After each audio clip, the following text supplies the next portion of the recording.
कुछ तारीखें किसी घटना विशेष के कारण इतनी महत्वपूर्ण हो जाती हैं कि आगे आने वाला समाज इससे निरंतर प्रभावित होता रहता है और इन्हें चाहकर भी भुला नहीं सकता।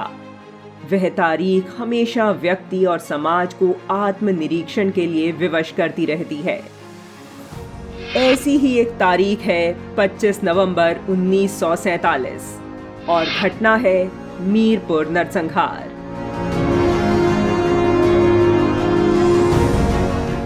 यह वो दिनांक है जो पाकिस्तान के वहशीपन, शेख अब्दुल्ला और नेहरू की घटिया राजनीति का एक उदाहरण है। जब पाकिस्तानी सेना ने 24 घंटे के दौरान 25,000 से ज्यादा हिंदुओं का कत्लेआम किया था। जब जम्मू कश्मीर की सियासत के चलते नेहरू और शेख अब्दुल्ला ने इंसानियत से मुंह फेर लिया था। 26 अक्टूबर 1947 को जम्मू कश्मीर का विलय भारत में हो चुका था। मीरपुर इसी जम्मू कश्मीर रियासत के पश्चिम में पाकिस्तानी बॉर्डर पर बसा एक शहर था। इस शहर के 25,000 से ज्यादा हिंदू और सिखों को लगा क्योंकि अब वह भारत का हिस्सा बन चुके हैं, लिहाजा उनको अपना शहर छोड़ने या पलायन करने की जरूरत नहीं है।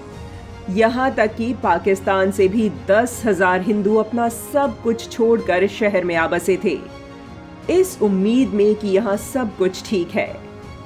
लेकिन पाकिस्तानी सेना ने कबाइलियों, पठानों के साथ मिलकर मीरपुर के आसपास के इलाकों पर हमला कर दिया था।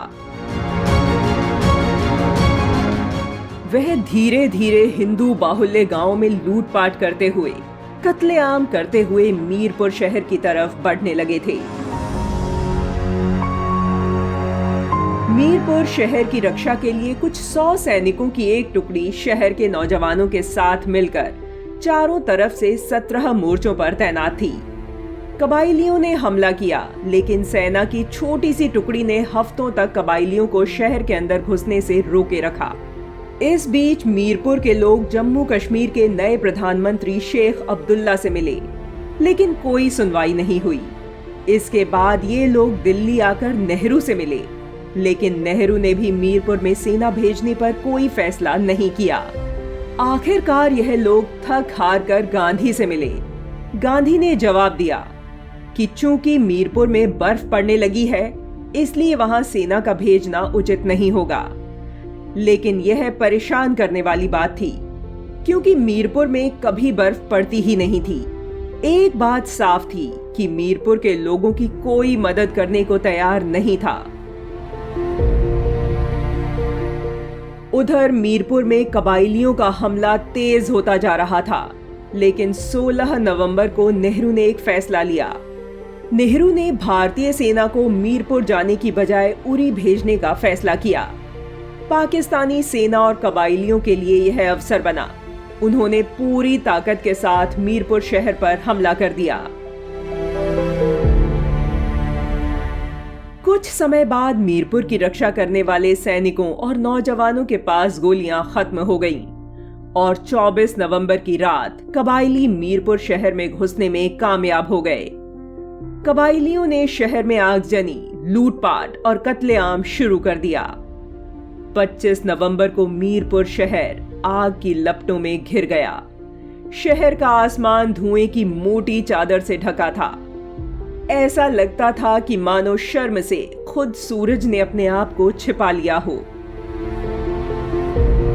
आखिरकार कबाइली लूटपाट करते हुए गुरुद्वारा दमदमा साहिब तक पहुंचे। यहां पर उन्होंने यहां एकत्र हजारों सिखों का कत्लेआम किया। अस्मत बचाने को हजारों महिलाओं ने आत्महत्या कर ली। अपनी जान बचाकर भागते ज्यादातर लोगों को कबाइलियों ने कत्थल और कासगुमा गांव के आसपास फिर से घेर लिया। यहां पर करीब 18,000 से अधिक हिंदुओं को चुन चुन कर मारा गया। करीब 5,000 महिलाओं को अगवा किया गया, उनके साथ दुष्कर्म किया गया और बाद में इन महिलाओं को पाकिस्तान के अलग अलग हिस्सों और खाड़ी देशों में बेच दिया गया।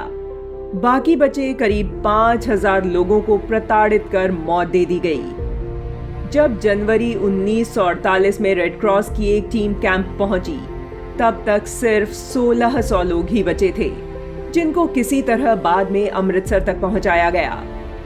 मीरपुर नरसंहार में कुल 40,000 लोगों में से सिर्फ 4 से 5,000 लोग ही बच पाने में कामयाब हो पाए, जो आज भी जम्मू और अमृतसर के इलाके में ही रहते हैं। कश्मीरी हिंदुओं ने जो नरक भोगा, आज उन घटनाओं पर न कोई बहस होती है, न ही कोई बात करना चाहता है।